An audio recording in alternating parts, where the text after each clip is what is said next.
और एक बार मैं आ चुका हूँ कंप्लीट पॉलीमर को डिस्कस करेंगे आज की सेशन में। वन शॉट वीडियो है और जिस वीडियो के अंदर एंटायर पॉलीमर केमिस्ट्री की कोई भी क्वेश्चंस तुम्हें पूछा जाए और 100% तुम यहां से कॉमन आएगा, क्योंकि मैं कंप्लीट पॉलीमर की कवर करूंगा। ठीक है, तो चलो स्टार्ट करते हैं। पॉलीमर एक बहुत ही इंपॉर्टेंट टॉपिक है, हम लोगों को पता है एग्जाम के रिस्पेक्ट में, बट हम लोग उतना ज्यादा प्रायोरिटी नहीं देते, तो समझ लेता है जो पॉलीमर चलो तो इजी टॉपिक है, हम लोग सब कर लेंगे। बट पॉलीमर के अंदर भी ऐसे बहुत सारे क्वेश्चंस है जो बच्चे नहीं कर पाता है और यहाँ से अपना जो श्योर मार्क्स है वो चला जाता है।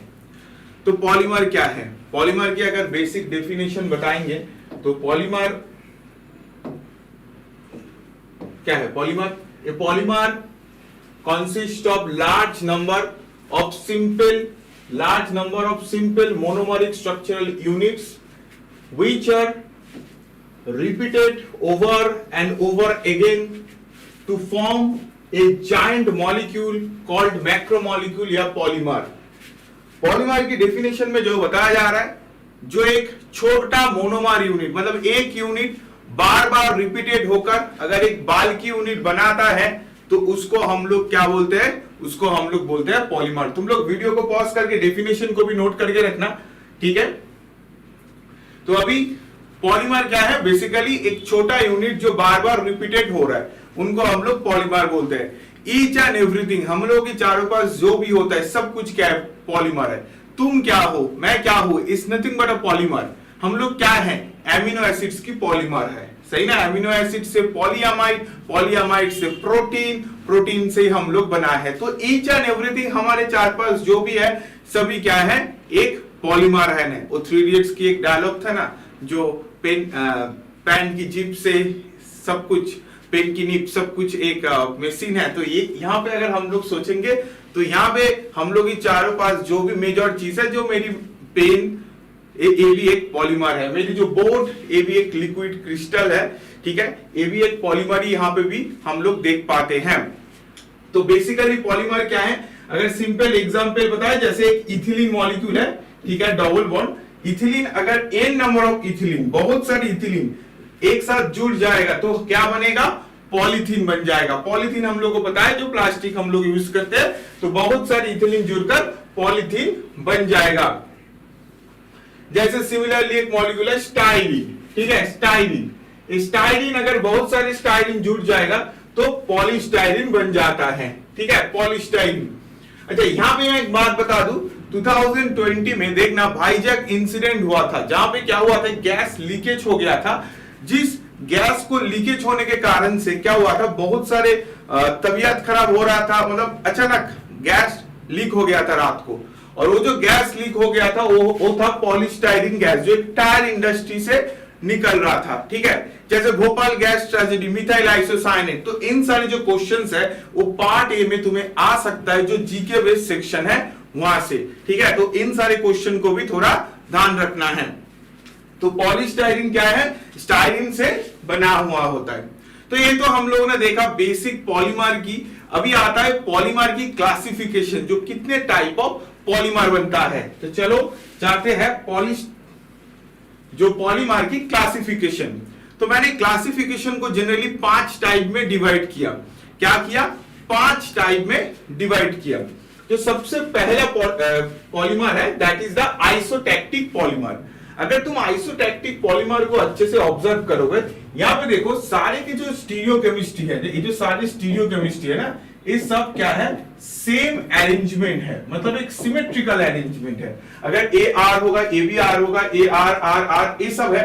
मतलब सपोज ये डी कॉन्फ़िगरेशन है तो ए बी डी होगा, ए बी डी होगा, ए बी डी होगा, ए बी डी होगा, जो होता है ना डेक्स्ट्रो और लिवर रोटेशन। तो यहाँ पे सारे क्या होगा? डेक्स्ट्रो होगा, क्योंकि सब देखो एक सेम अरेंजमेंट में, एक सिमेट्रिकल अरेंजमेंट में है। और अगर ऐसे सिमेट्रिकल अरेंजमेंट में हम लोग देखते हैं तो उस टाइप ऑफ पॉलीमर को हम लोग बोलते हैं आइसोटैक्टिक पॉलीमर। क्या बोलते हैं? उस टाइप ऑफ पॉलीमर को हम लोग बोलते हैं आइसोटैक्टिक पॉलीमर। तो ये बहुत इंपॉर्टेंट है, जो आइसोटैक्टिक पॉलीमर किसको बोलेंगे? जब सारे अरेंजमेंट सेम साइड होगा। तो अभी देखेंगे बीएचयू में इसके ऊपर एक बहुत क्वेश्चन आता है, जिसे बोला जाता है जिग्लर-नाटा कैटलिस्ट। जिग्लर-नाटा कैटलिस्ट, ठीक है, जो जिगलर नाटा कैटलिस्ट पे हम लोग क्या यूज करते हैं तुम लोग बताओगे, ठीक है? तुम लोग बताओगे या मैं बता दूं? अच्छा ठीक है, मैं बता देता हूं। AlEt3 प्लस TiCl4, ठीक है? ये होता है जिगलर नाटा कैटलिस्ट। इस जिगलर नाटा जो कैटलिस्ट है, ठीक है, इसके अंदर क्या होता है, जिगलर नाटा कैटलिस्ट जो नोबेल प्राइज मिला था, ठीक है, वो बेसिकली नोबेल प्राइज उसको मिला था इस आइसोटैक्टिक पॉलीमर को बनाने के लिए। आइसोटैक्टिक मतलब सेम अरेंजमेंट, क्या होगा, सेम अरेंजमेंट होगा। उसके बाद आता है आइसोटैक्टिक पॉलीमर के बाद जो नेक्स्ट पॉलीमर आता है, इसको नोट करके रखो आइसोटैक्टिक को। नेक्स्ट जो पॉलीमर आता है एटैक्टिक पॉलीमर। क्या पॉलीमर बोला जा रहा है नेक्स्ट पॉलीमर को? एटैक्टिक पॉलीमर। एटैक्टिक पॉलीमर की जो खास बात है, यहां पे देखो ऑल्टरनेटिव आ गया, ऑल्टरनेटिव आ गया।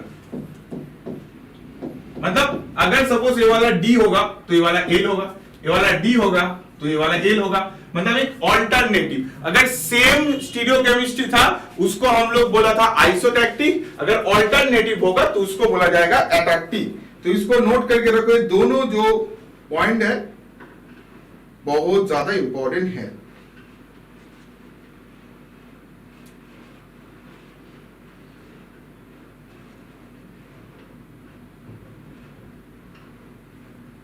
चलो नेक्स्ट हम लोग जाएंगे। तो हम लोग ने पहले क्या देखा, आइसोटैक्टिक जो सेम अरेंजमेंट जो था जिगलर नाटा कैटलिस्ट, और इसके बाद एटैक्टिक, और उसके बाद जो आता है सिनडायोटिक। सिनडायोटिक क्या था, पहले था सारे सेम अरेंजमेंट, उसके बाद क्या था ऑल्टरनेटिव अरेंजमेंट। अभी सिनडायोटिक वाला जो है ना, ये क्या होता है, रैंडम पॉलीमर। क्या होता है इसका, रैंडम पॉलीमर।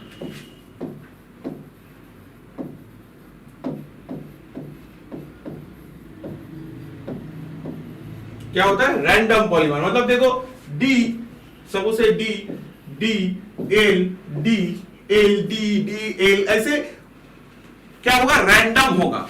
तो रैंडम होगा तो उसको बोलेंगे सिनडायोटिक। तो तीनों टाइप पिया। पहले क्या पढ़ा, आइसोटैक्टिक जहां पे सारे सिमेट्रिकल होगा, सेम आएगा। उसके बाद क्या पढ़ा, एटैक्टिक जहां पे ऑल्टरनेटिव होगा, और लास्ट में पढ़ा सिनडायोटिक जहां पे रैंडम पॉलीमर होगा। उसके बाद जो नेक्स्ट पॉलीमर आता है that is the copolymer. Copolymer क्या है, देखो अभी तक हम लोग जो भी पॉलीमर पढ़ रहे थे वहां पे एक ही मोनोमर यूनिट बार बार रिपीट हो रहा था। जैसे पॉलीथिलीन, वहां पे इथिलीनी बार बार रिपीट होगा, पॉलीस्टाइरीन स्टाइरीनी बार बार रिपीट होगा। तो मतलब एक ही मोनोमर यूनिट बार बार रिपीट हो रहा था। बट कोपॉलीमर में तुम देख सकते हो यहाँ पे दो टाइप ऑफ पॉलीमर हो सकता है, जैसे A B B B A B. मतलब क्या हो सकता है, यहाँ पे more than one monomer unit हो सकता है। यहाँ पे ए बी क्या है, डिफरेंट मोनोमर है। मतलब जब दो मोनोमर यूनिट से पॉलीमर बनता है, या दो से ज्यादा भी हो सकता है, उनको हम लोग कोपॉलीमर बताएंगे। ठीक है, कोपॉलीमर। नॉर्मल पॉलीमर में आइसोटैक्टिक, एटैक्टिक, सिनडायोटिक, यहाँ पे एक ही मोनोमर यूनिट बार बार रिपीट हो रहा था। बट कोपॉलीमर में क्या है, more than one monomer unit है। More than one monomer unit होगा तो उसको हम लोग कोपॉलीमर बोलेंगे। कोपॉलीमर यहाँ पे एक रैंडम अरेंजमेंट में है, रैंडम अरेंजमेंट में है।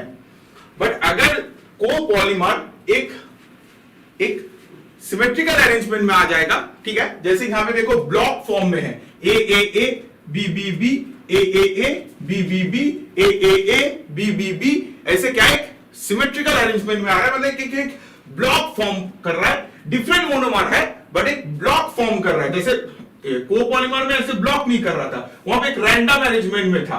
बट यहां पे क्या है, एक ब्लॉक फॉर्म कर रहा है, छोटा छोटा ब्लॉक फॉर्म कर रहा है। तो इसको हम लोग क्या बोलेंगे, इसको बोलेंगे block polymer.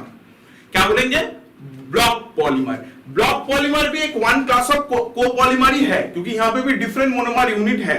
But block polymer में एक छोटा छोटा ब्लॉक यहां पे है।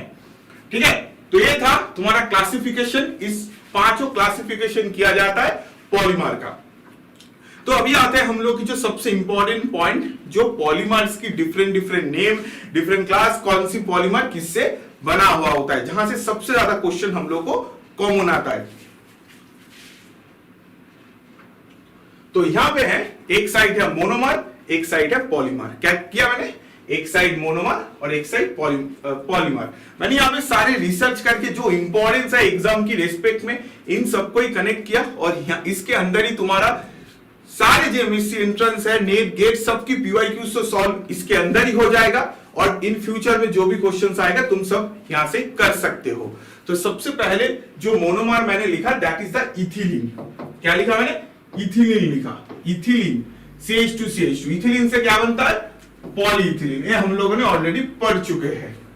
नेक्स्ट में देखो प्रोपिलीन। क्या है? Propylene CH2 propylene.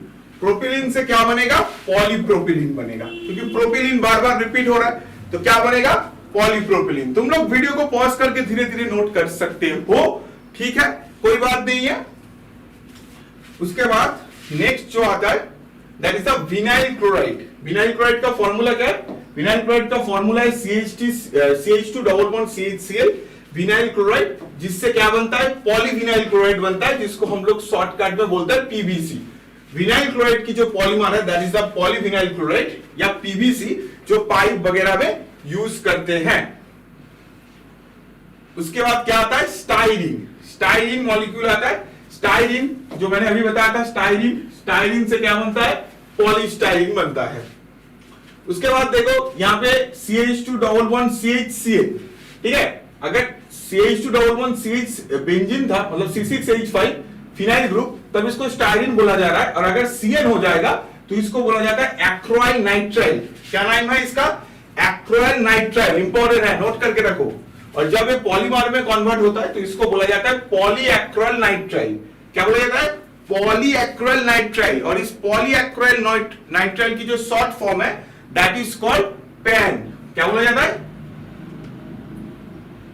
क्या बोला जाता है शॉर्टकट में? शॉर्टकट में बोला जाता है पैन। इसके बाद नेक्स्ट पॉलीमर में जाएंगे। नेक्स्ट जो पॉलीमर है, अगर 1,3-ब्यूटाडाइन का पॉलीमर होगा, जिसको हम लोग बोलेंगे बुना रबर। बुना रबर, जो रबर होता है ना, रबर में बेसिकली क्या होता है? 1,3-ब्यूटाडाइन होता है। क्या होता है? बुना रबर 1,3-ब्यूटाडाइन होता है रबर में। उसके बाद क्या आता है? CH2 tetrafluoroethylene. बेसिकली इथिलीन है, जो इथिलीन की चार हाइड्रोजन होता है, चारों हाइड्रोजन के पोजीशन में चारों फ्लूरीन आ चुका है, तो इसको बोला जाता है टेट्राफ्लोरोइथिलीन। और इस टेट्राफ्लोरोइथिलीन से जो पॉलीमर बनता है उसको क्या बोला जाता है? उसको बोला जाता है टेफ्लॉन। क्या बोला जाता है? टेफ्लॉन। टेट्राफ्लोरोइथिलीन से बनता है टेफ्लॉन। उसके बाद जो नेक्स्ट है दैट इज कॉल्ड आइसोप्रीन। क्या है? आइसोप्रीन। ये आइसोप्रीन बहुत इंपॉर्टेंट है। आइसोप्रीन, जो आइसोप्रीन की स्ट्रक्चर है इसका C5H8 होता है इसका फॉर्मूला। बेसिकली इस आइसोप्रीन से तुम्हारा तारपीन जो होता है ना, तारपीन ये बनता है, ठीक है, तारपीन बनता है। जो 5 कार्बन होगा तो मोनोतारपीन, 10 होगा तो हेमिटारपीन, 15 होगा तो सेस्क्यूटरपीन, 20 डाइटरपीन। इसका मैं सेपरेट वीडियो बना दिया है, जहां पे तारपीन जो कंप्लीट जो तारपीन है इसको वहां पे कवर किया गया है, तो उस वीडियो को भी देख लेना, ठीक है, चैनल में प्रोवाइड है।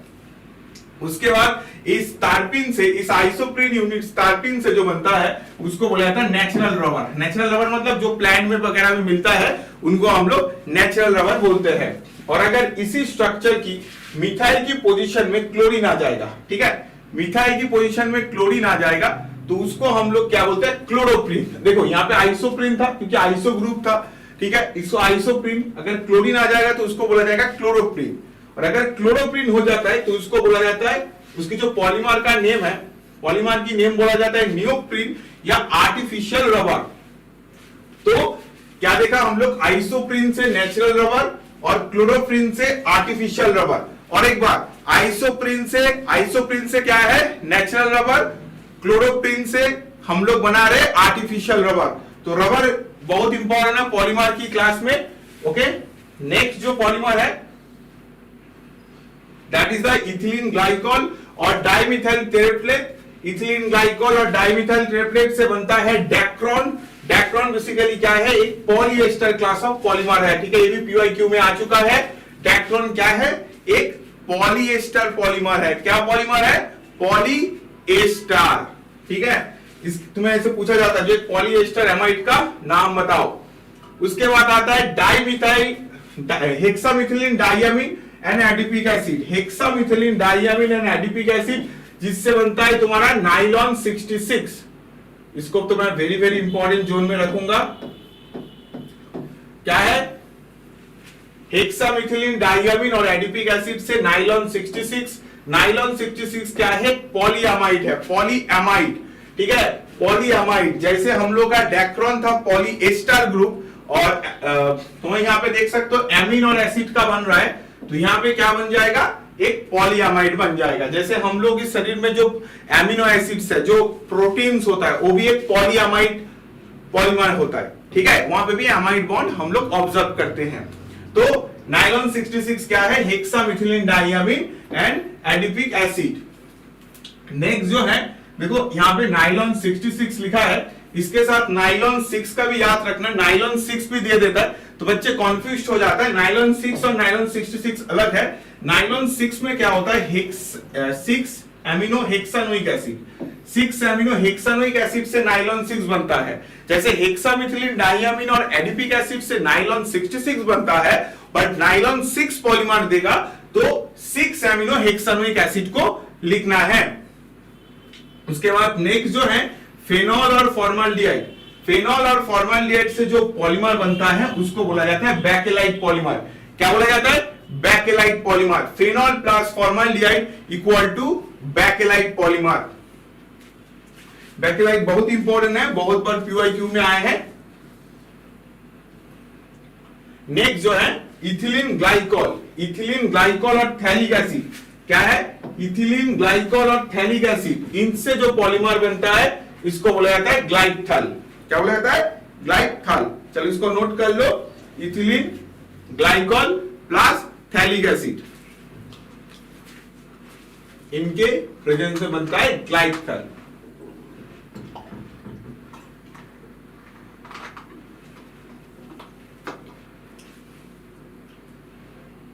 इसके बाद हम लोग एक दूसरे पॉइंट में जाएंगे, ठीक है, that is the mass average molar mass and number average molar मास के बारे में।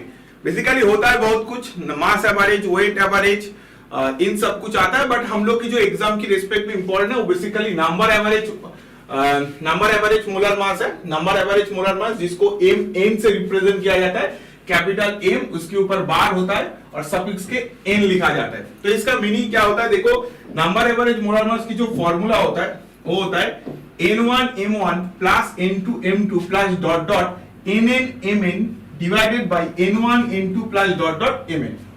यहां पे n1 क्या है? नंबर ऑफ मॉलिक्यूल, कितने मॉलिक्यूल हैं, और जो m1 n1 है ना, ये सब क्या है? मास। क्या बोला गया?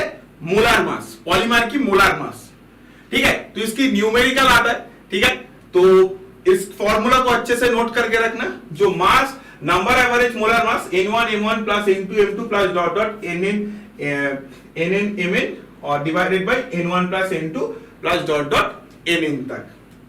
सिमिलरली ये था तुम्हारे मास एवरेज मोलर मास, और एक होता है तुम्हारा मास एवरेज मोलर मास। वहां पे क्या था? नंबर एवरेज मोलर मास था, वहां पे देखो नंबर था, n था, नंबर, ठीक है, यहाँ पे नंबर था, बट यहाँ पे क्या हो रहा है? यहाँ पे मास एवरेज मोलर मास आ रहा है। मास एवरेज मोलर मास से m से रिप्रेजेंट किया जाता है, कैपिटल M से, और ऊपर बार रहता है, और तो n1 m1 square plus n2 m2 square plus dot dot nn mn square और divided by n1 m1 n2 m2 plus nn mn। तो जस्ट फॉर्मूला को, बेसिक को थोड़ा नोट करके रखो, ठीक है। इस फॉर्मूला से क्वेश्चन पूछा जा सकता है, जो मास एवरेज मोलर मास की फॉर्मूला कौन सा है इसको बताओ। तो इसको मैंने इसलिए पढ़ा है क्योंकि पॉलीमर में एक वैल्यू पूछा जाता है जिसको बोला जाता है पॉली डिस्पर्सिटी इंडेक्स। इस पॉली डिस्पर्सिटी इंडेक्स को फाइंड करने के लिए मुझे इस number average molar mass and mass average molar मास की जरूरत है, इसलिए मैंने इस पॉइंट को यहां पे लाया। तो नेक्स्ट जो पॉइंट है that is called poly डिस्पर्सिटी index या पीडीआई।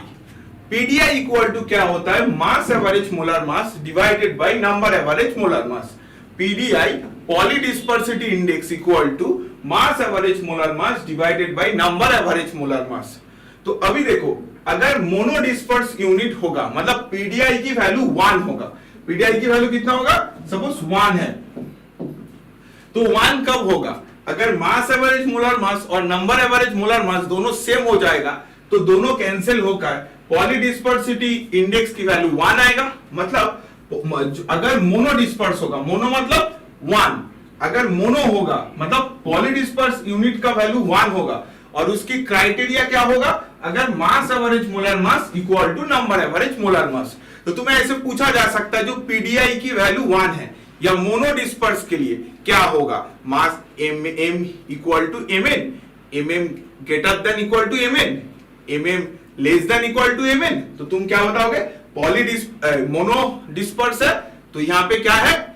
मोनो डिस्पर्स यूनिट में पीडीआई की वैल्यू 1 होगा क्योंकि दोनों कैंसिल हो गया, एक है ना। तो mass average molar mass equal to number average molar mass होगा। बस सपोज पीडीआई की वैल्यू ग्रेटर देन 1 है, मतलब 1 से ज्यादा होगा। तो 1 से ज्यादा होने का क्राइटेरिया क्या है? जो ऊपर वाला टर्म है वो ज्यादा होना होगा। अगर ऊपर वाला टर्म ज्यादा होगा तभी वो वैल्यू हमेशा 1 से ज्यादा देगा। इसका मतलब क्या है? अगर पॉलीडिस्पर्स यूनिट होना होगा, ठीक है, पॉलीडिस्पर्स यूनिट होना होगा मतलब पीडीआई की वैल्यू ग्रेटर देन 1 होना होगा, तो क्या होगा? मास एवरेज मोलर मास की जो वेट है या वैल्यू है, मास एवरेज मोलर मास की जो वैल्यू है वो नंबर एवरेज मोलर मास से ज्यादा होगा। तो मोनो डिस्पर्स की क्राइटेरिया और पॉलीडिस्पर्स की क्राइटेरिया, मोनो डिस्पर्स में mass average equal to number average और पॉलीडिस्पर्स में mass average molar mass is greater than number average molar mass. तो ये था तुम्हारा पॉलीडिस्पर्सिटी इंडेक्स की कॉन्सेप्ट। बच्चे यहां पे इस कॉन्सेप्ट को स्किप करता है बट यहां से भी बहुत सारे क्वेश्चन आता है। मैं लास्ट जिस पॉइंट में बताऊंगा that is one of the most important point, that is the thermoplastic and thermosetting polymer. PYQ में इसके ऊपर भी क्वेश्चन पूछा गया है। तो पहले हम लोग पढ़ेंगे थर्मोप्लास्टिक पॉलीमर। थर्मोप्लास्टिक पॉलीमर क्या बताया जा रहा है? This are polymer which can be easily softened repeatedly when heated and hardened when cooled with little change in their properties। मतलब एक ऐसे पॉलीमर जो बहुत ज्यादा सॉफ्ट है और उसको अगर हम लोग हीट करेंगे उसके बाद कूल करेंगे तो वहां पे क्या होगा? पॉलीमर की जो बेसिक प्रॉपर्टी है वो क्या होगा? हम लोग चेंज कर सकते हैं। जैसे एग्जांपल में बताया जा रहा है polythene, PVC, Teflon etcetera.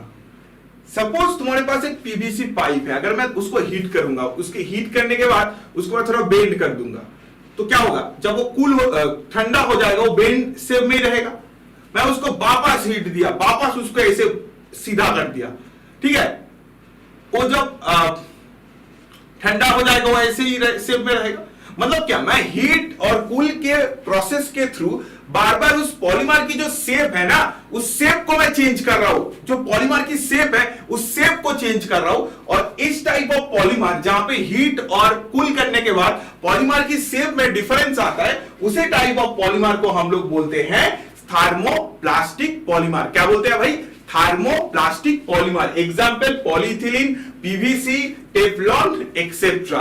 Okay, समझ आया भाई? बहुत इजी है। थर्मोप्लास्टिक पॉलीमर जहां पे हीट करने के बाद, कूल करने के बाद पॉलीमर की जो स्ट्रक्चरल चेंज हम लोग कर सकते हैं। Example polythene, PVC, Teflon etcetera. उसके बाद आता है थर्मोसेटिंग पॉलीमर। थर्मोसेटिंग पॉलीमर बताया जा रहा है this are polymer which undergo permanent change on heating. अगर हीट करेंगे ना वो एकदम परमानेंट चेंज हो जाएगा, उसके बाद तुम चेंज नहीं कर सकते हो। चेंज करने जाओगे तो ब्रेक हो जाएगा। इस टाइप ऑफ पॉलीमर मतलब वन टाइम, एक बार तुम पॉलीमर बनाओ हीट देकर, उसके बाद तुम उसको चेंज नहीं कर सकते हो। जैसे एग्जांपल में बताया जा रहा है बैकेलाइट। तुम्हें पूछा जाएगा बैकेलाइट किस टाइप ऑफ पॉलीमर है? पीवाईक्यू में आया है थर्मोसेटिंग या थर्मोप्लास्टिक, तो आंसर होगा थर्मोसेटिंग। मतलब ये वन टाइम ही है, इसको तुम चेंज नहीं कर सकते हो। ठीक है, एक बार बना लिया तो बना लिया, बार बार ऐसे हीट दिया कूल किया, हीट दिया कूल किया, चेंज करोगे स्ट्रक्चर, ऐसे पॉसिबल नहीं है। तो ये था तुम्हारा ओवरऑल पॉलीमर केमिस्ट्री। डेफिनेटली तुम लोग वीडियो को लाइक किया तो चैनल को सब्सक्राइब करो और अपने जो दोस्त है उनको शेयर करो, जो इस क्विक एंड शॉर्ट रिवीजन था पॉलीमर, जिसके अंदर एंटायर पॉलीमर केमिस्ट्री को मैंने कवर अप कर दिया। ऑल द बेस्ट सबको, अच्छे से अपना ड्रीम एग्जाम की प्रिपेयर करो। All the best.